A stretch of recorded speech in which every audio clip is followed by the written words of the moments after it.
तो आप सभी का स्वागत वंदन अभिनंदन है। और आप सबको एक बहुत प्यारा सा सोहर खान गीत सुनाने जा रहे हैं। कैसे लगेगा कमेंट करके जरूर बताइएगा। अच्छा लगे तो वीडियो को लाइक शेयर जरूर कीजिए। कहना है, हर छोटा सा अंगना हमार हो कि लाल खिलई अंगनवा, छोटा सा अंगना हमार हो कि लाल खिलई अंगनवा, खिलई अंगनवा हो खेलई अंगनवा,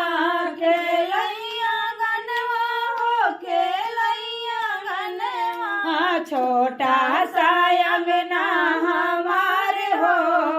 कि लाल खेलई अंगनवा,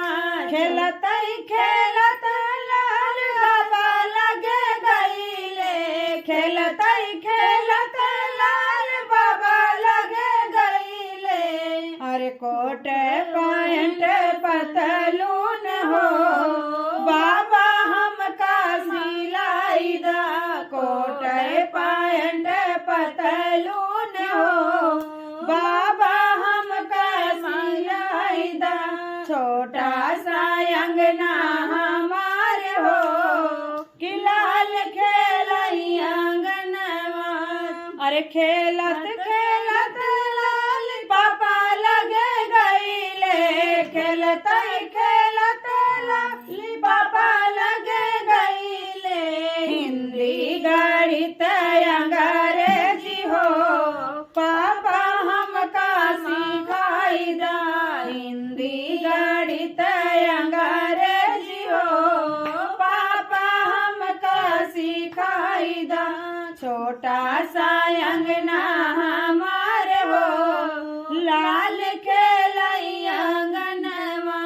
खेलतई खेलत लाल चाचा लगे गईले, खेलतई खेलत लाल चाचा लगे गईले, हॉकी मैच फुटबॉल हो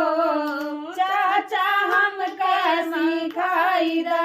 हॉकी मैच फुटबॉल हो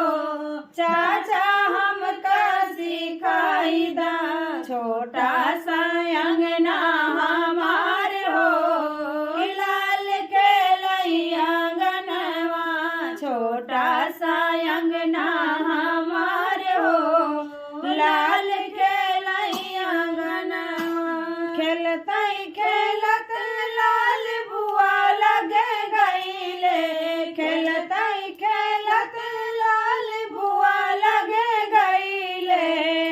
अरे गारी मुराही अनावाद हो